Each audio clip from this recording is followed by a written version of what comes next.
Hello friends, स्वागत है आपका आज की वीडियो में। और आज हम पढ़ने वाले हैं सिंधु घाटी सभ्यता के बारे में।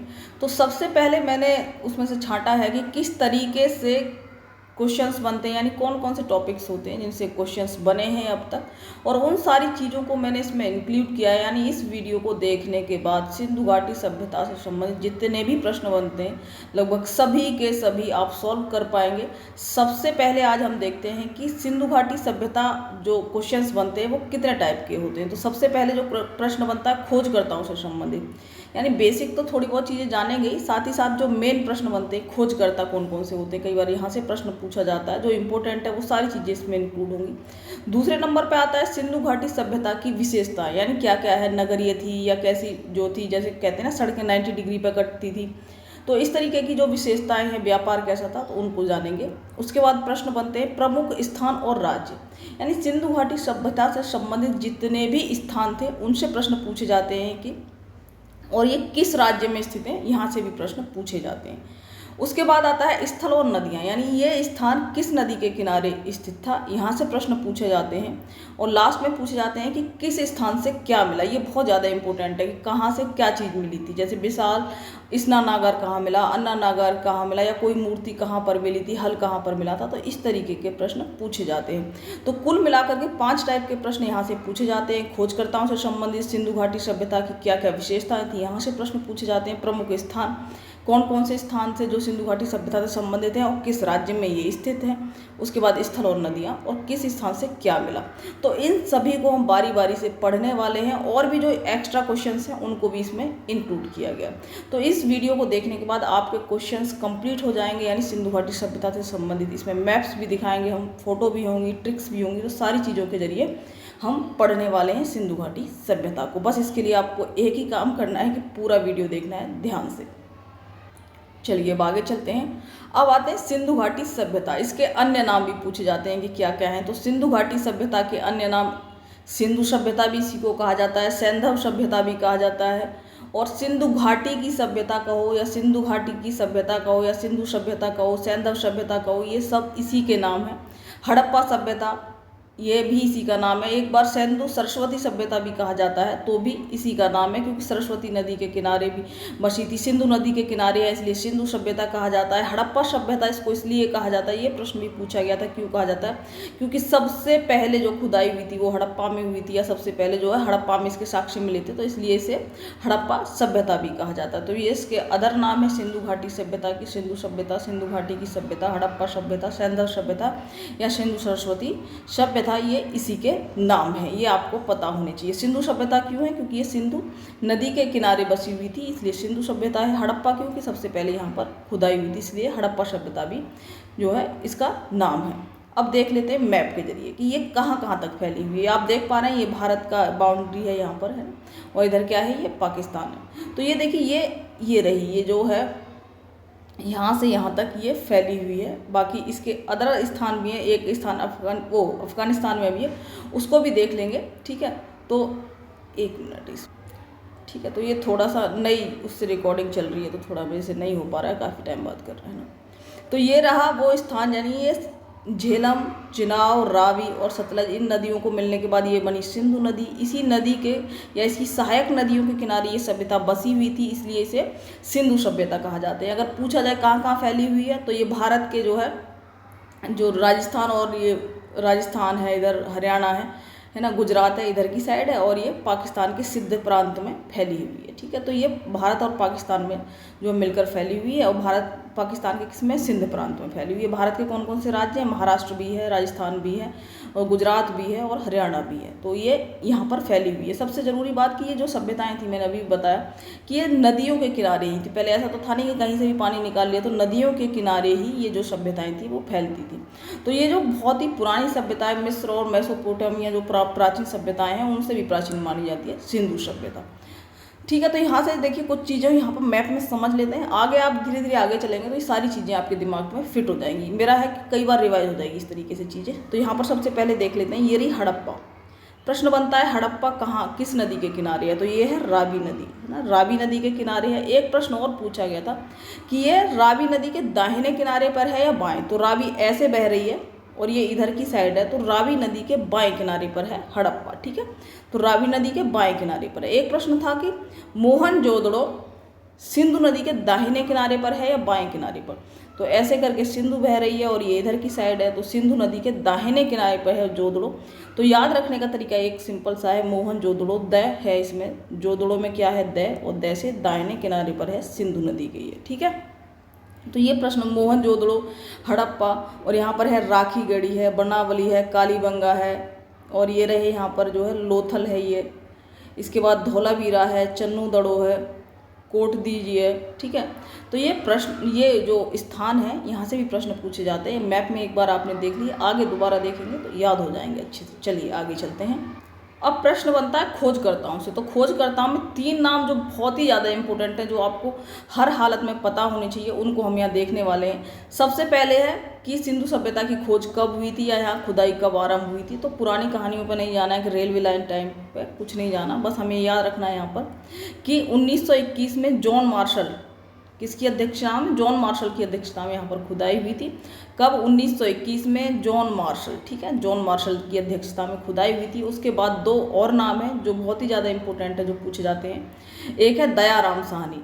ठीक है, तो दयाराम साहनी ने किसकी मतलब खुदाई करी थी, तो हड़प्पा सभ्यता की खोज की थी। या हड़प्पा सभ्यता यानी हड़प्पा जो स्थान है उसकी खुदाई किसके मतलब किसके उसमें हुई थी, तो दयाराम साहनी। यानी ये तो सबसे ऊपर थे, इनके जो अंडर में थे दयाराम साहनी, उन्होंने की थी हड़प्पा सभ्यता की। तो हड़प्पा, दयाराम, और ये रावी नदी के बाहिनी किनारे पर। याद करने का अगर तरीका है तो एक समझ करिए कि ज़्यादा मत हड़पो, थोड़ी सी दया दिखाओ। ठीक है, तो दयाराम से हड़प्पा सभ्यता वालों ने कहा कि थोड़ी सी दया दिखाओ, सारी चीज़ें मत हड़पो। तो दयाराम, हड़प्पा सभ्यता। ठीक है, दयाराम साहनी, हड़प्पा सभ्यता, रावी नदी के किनारे है हड़प्पा। ठीक है, तो ये तो हो गए 2 नाम। एक तो जॉन मार्शल की अध्यक्षता में पूरी हड़प्पा सभ्यता का आता है। अगर हड़प्पा सभ्यता है, सिंधु घाटी सभ्यता, जॉन मार्शल की अध्यक्षता में। अगर दयाराम साहनी आएगा तो इन्होंने हड़प्पा की खुदाई करवाई थी। ठीक है, आगे चलते हैं।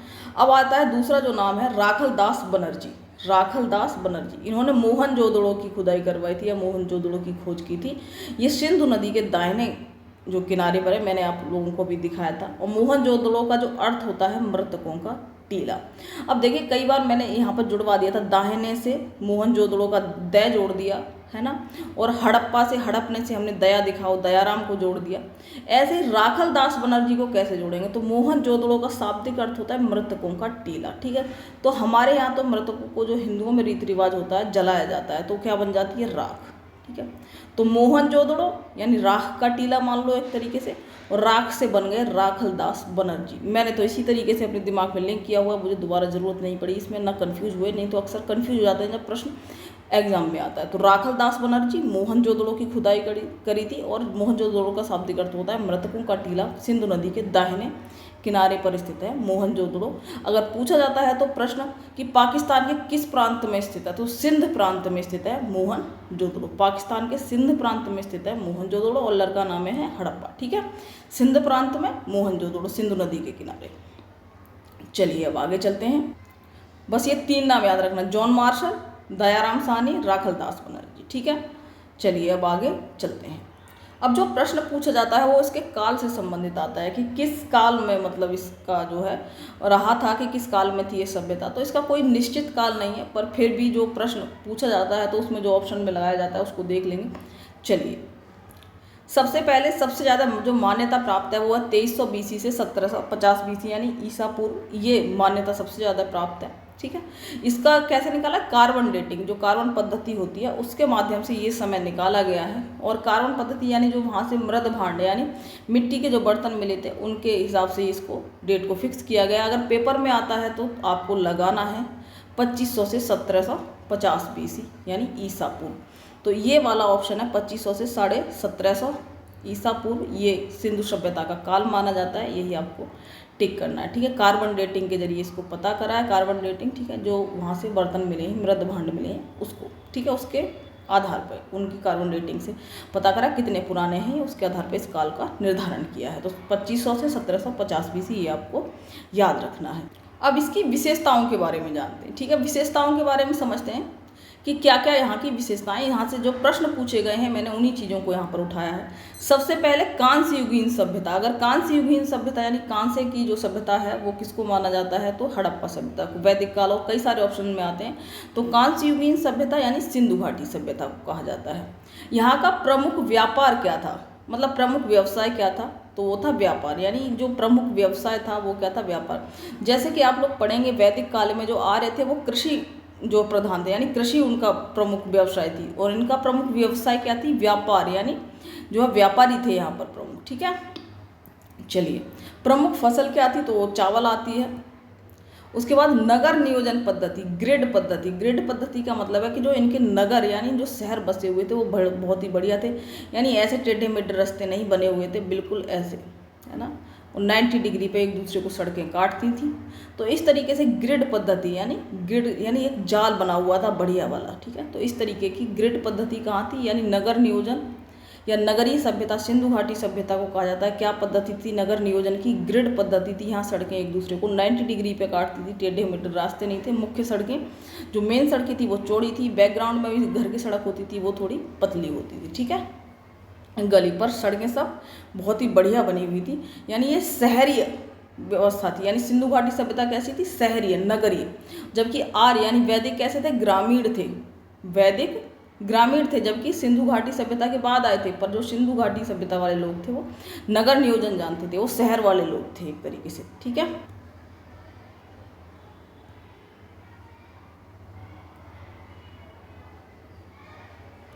अब देखते हैं यहाँ पर ये जो फोटो है इसको देखिए। ये यहाँ पर आप लोग देख पा रहे हैं कि ये जो है पश्चिमी भाग है, यानी ये अमीरों का है, ये ऊंचा है, और इधर की साइड ये सब नीचा इलाका था, यानी यहाँ गरीब लोग रहते थे। ये जो ऊंचा इलाका था उसमें अमीर रहते थे, 2 भागों में ये डिवाइड।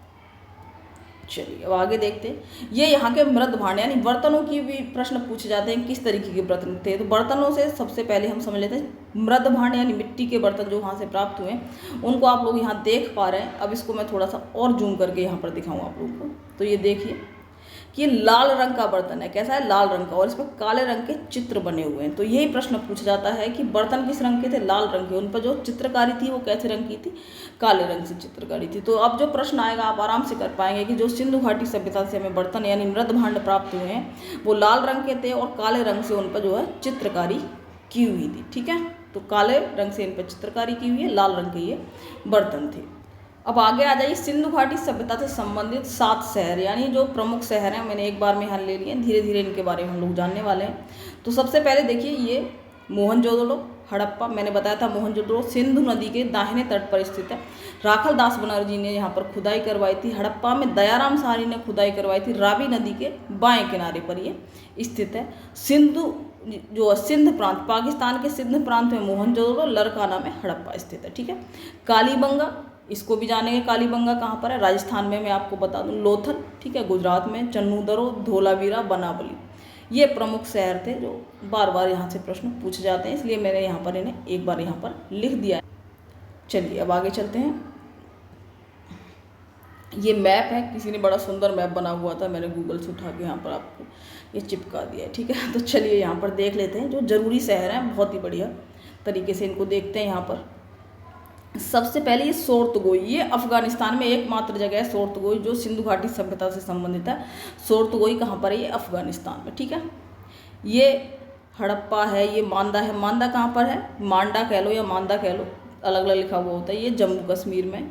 ये हड़प्पा हो गई, ये मोहनजोदड़ो, ठीक है, ये चन्नूदड़ो, ये धोलावीरा, लोथल, रंगपुर, सुतका गेंडोर, बनावली, आलमगीरपुर। आलमगीरपुर मेरठ में है। ठीक है, अभी जानेंगे इनकी खास बात, मांडा की, आलमगीरपुर की। ठीक है, रोपड़, राखीगढ़ी और कालीबंगा। तो आप लोग देख पा रहे हैं इनकी स्थिति, मैप में बार बार देखेंगे तो दिमाग में चीज़ें फिट हो जाएंगी। अब आगे चलते हैं। यहाँ से प्रश्न पूछा जाता है कि जो भारत में सिंधु घाटी सभ्यता है उसका सबसे उत्तरी या फिर पूर्वी सीमा या जो है दक्षिणी या पश्चिमी सीमा क्या क्या है, यहाँ से प्रश्न पूछे जाते हैं। तो देखिए ये सबसे जो उत्तर में कौन है, मांडा कहाँ पर है, ये जम्मू कश्मीर में।